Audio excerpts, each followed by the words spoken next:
جان خیردین گل بپاشد در سر راهی شما، غم نیابد هیچگاه به درگاه شما. در تلاش گردباری سردی زندگی، خنده باشد دائما در لبانی همچون ماهی شما.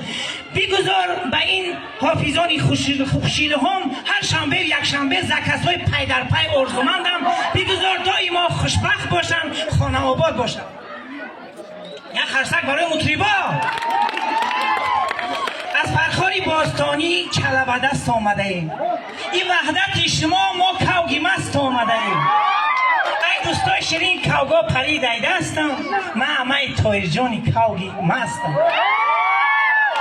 من چقدر خرک زیبا برای مادرها سخنهای خوب گفت، به حد من خوشبخت شدم. ای مادر همیشه زنده باشی، همیشه با لبی پرخنده باشی.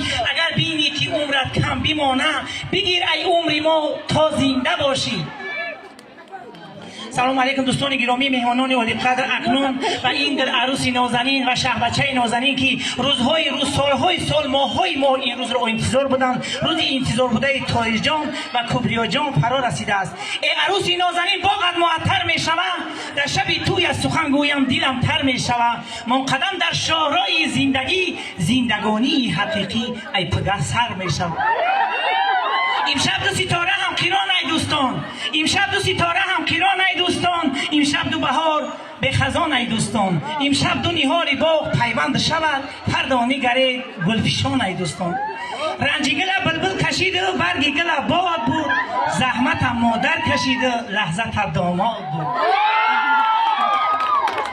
در خدی علیفی نونیحال جانم تای جان، در روی سفیدی بیغبار جانم. تا گردن کج کرده امید جورت، در گردش چشمای خمار جانم.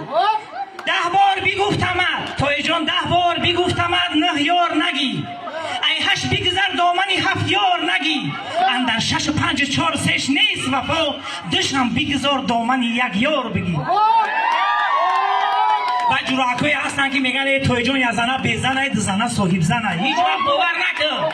یا زنه بزنه دو زنه صاحب زنه، 5 زنه 3 زنه حرکت برای 4 زنه. یکی دو زنه همجا نباشه قش کنه. کسی که یک زن داره حالش سبک ای جوره، کسی که 2 زن داره مرغی لپک ای جوره، جای خوابش بالای بام بالای تپک ای جوره، اوقات شوربای خنک جاگش تنک ای جوره. اگر عقل برسه دو در به یک زن بزی. خوشبخت کسی که زن یک بار گیرید، شایسته مرد زن وفادار گیرید. نامرد مردی که شکر فرزندان نکرد، بدبخت مردی که زن به تکرار گیرید. نیکی دوستای گرامی، لعنتی کسی خیانت یار کنم، لعنتی کسی خیانت یار کنم، به یاری خودش ستمی بسیار کنم. روزی بشود گذشتش یاد کنم، 100 بار مردک بگه و فریاد کنم. دخترکا خشرو کنین، بزنین دخی را بو کنین. وقتی 30,000 سامان آمد، دهن منون دشو کنین. دخترکا به اسم شو نکنین، خطونه تعنساری خونه شو نکنین. سخن گفتم، سخن سنجیده گفتم، سخن در زیر لب خندیده گفتم. سخنی مردی خیرت مردت کنه، سخنی یک ناخلف سردت کنه. سخنها ما گوش کنین، خدمه فراموش کنین. یا جان تشکر برای مادرو. قدر اگر دمجه باشی به نزدی برنگو نزدیک شو. دوستای گرامی، نه طلا و نه نقره و نه زر خواهم، نه مال جهان به جان برابر خواهم. بالای سری تمام طفلان جهان، پاینده و جاویدانه مادر خواهم. کسی که برای مادر خرسک نمیزنه سرش شپش بزنه. اینام قدرمی گفتنی هستم که شما مهمانان محترم، شد منور از کدومی دوستان کاشانم، خانه فانوس است و مهمان شم و من پروانم. اگه به معنیگری بسیار بند بشه، یا مردک بوده یا رفیق داشته میارش مهمونی در اون خونه 2 روز مسته تاری همون چی را میکنه بلو دره که نشتگه که شد منور از کدومی دوستان کاشانم، خانه فانوس است و مهمان شم و من پروانم. یه میگم شم خونه دام دستم اونجا میزنه تکیه دیگه نمیخیزه.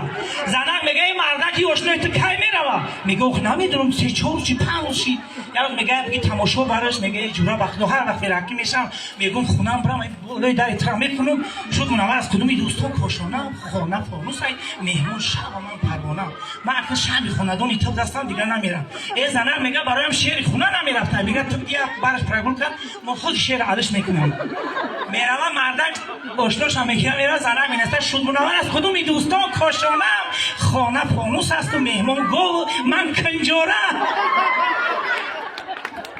زنده باشه خاله عزیز یک کپکوبی به خاطر این مادر سربلندی همین مادر ما همیشه میخواهیم احسن به چنین مادری که چنین سخنهای زیبا گفت کمی هم بود تعبیر ما بود